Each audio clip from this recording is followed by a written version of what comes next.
Hey gang, Dirty Rob from the West Michigan Trail Runners and the Gazelle Sports Dirty Herd here with my review of the Hoka One One Challenger ATR version 2. Yes, slightly obnoxious color, I get it. When I first opened the box, I thought it was a lot and a size 14 to look at, but to be honest, it's growing on me, and it doesn't hurt that I have gotten nothing but compliments about this shoe, whether I'm running in it, whether I'm wearing it around town running errands in it. People are digging this shoe, and to be honest with you, I'm digging it too. It feels great. It runs great. This is now my favorite Hoka One One shoe to date. The Rapa Nui version 2 that was my favorite is out the door, going bye-bye. So let's talk about the Challenger version 2, what's good about it, what's not so good about it, and we'll talk a little bit about Hoka for those of you who don't know anything about them, and maybe this might be your first video from Hoka. So the Challenger ATR is the cousin to the Clifton. The Clifton is the road version of the Challenger, or vice versa. They are oversized, not ultra size, so a little lower stack height than a classic Hoka. You're going to get slightly less miles out of this than you would say the Stinson or the Bondi, but it's going to be a lighter weight. It's going to be a little quicker, feel a little faster, a little neater fit through the midfoot, not quite as sloppy, not quite as spacious as some of the other shoes. A great shoe for someone who wants to think about trying Hoka shoes for the first time.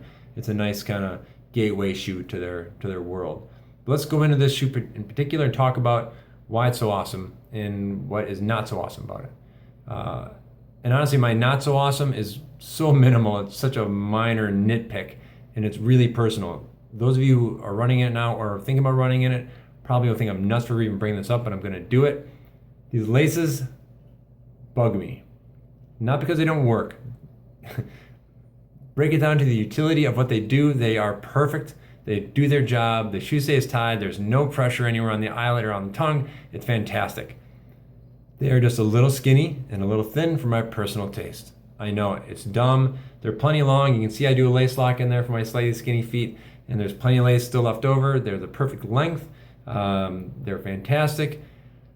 But when I first put the shoe on, I thought, man, these laces seem a little thin, and I thought there'd be some pressure on there. I guess I'm saying that there might be some pressure from someone because they are a little on the smaller side, but I have 50 miles in them so far, and I have felt nothing but wonder and joy out of them. It's a great shoe.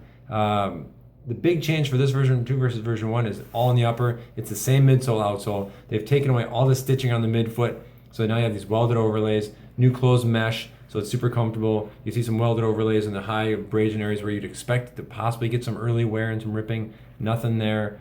Nice padding around the collar and the heel. Tongue is nice and padded. No complaints there. I guess I could, again, potentially try to complain about where the guidance system is in the tongue. Our trails are super icy right now, so every other step you take, you're sliding sideways, you're moving around. And I got a little tongue movement there, but it's so minor to bring it up. I mean, some of the shoes I've already reviewed this year, I got more movement out of. But there was a little bit there, but a minor complaint. All in all, big fan of this upper, big fan of the fit, greatly improved from the last version. The last version I thought was a little on the skinny side, a little tight.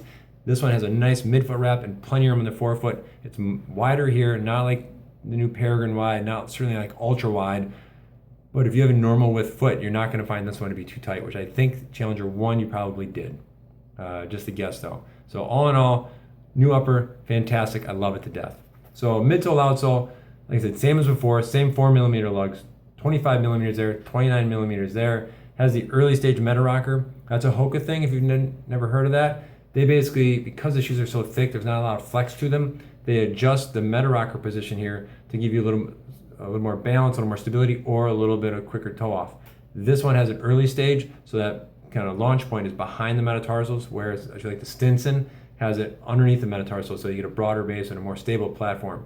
This one is meant to be quick, meant to go fast, meant to be a little zippier, so you move it behind the metatarsals so you can kind of zip off that toe, and it works. I mean, I own shoes that have both, and when you get one that's behind the metatarsal, you get that early stage meta rocker, it feels zippy, it feels fast. It does exactly what it's supposed to do. I'm training for a couple of spring, summer marathons, trail marathons. I'm already fighting a little bit of left IT band tenderness, we'll say, and knocked out 10 miles in this thing on the icy, nasty trails yesterday. Not a peep out of my IT band. So even with that early stage meta rocker, still a very stable, cushioned, plush ride, just like you'd expect out of a Hoka. And at 130 bucks for this shoe, really nice entry point if you're thinking about launching into this and trying one out. When you consider that all of your moderate, level stability and neutral shoes are at 120, 10 more bucks for this, that's a deal. I really can't complain about it. The one complaint that you guys might have, aside from me being goofy about the laces, is the weight. It's gone up in weight. I believe the previous size 9 in the version 1 was listed at 8.6. This guy's listed at 9.5, so it went up almost a full ounce, which you would think is not great, but it's still under 10 ounces for a max cushion shoe. Not a complaint. My size 14 here weighed in 11.8, so anything under 12 and a half in my size range, I'm in love with, and this one fits the bill. I mean, this thing felt light and felt fast on my foot. I would have never guessed it was as heavy as it actually measured when I put it on the scale. I can tell you, it's going to earn an esteemed spot in the trunk of my car. I mean, I have a lot of miles to do this spring. I need a shoe that's going to kind of give me an easy ride on my back-to-back days, and this is it.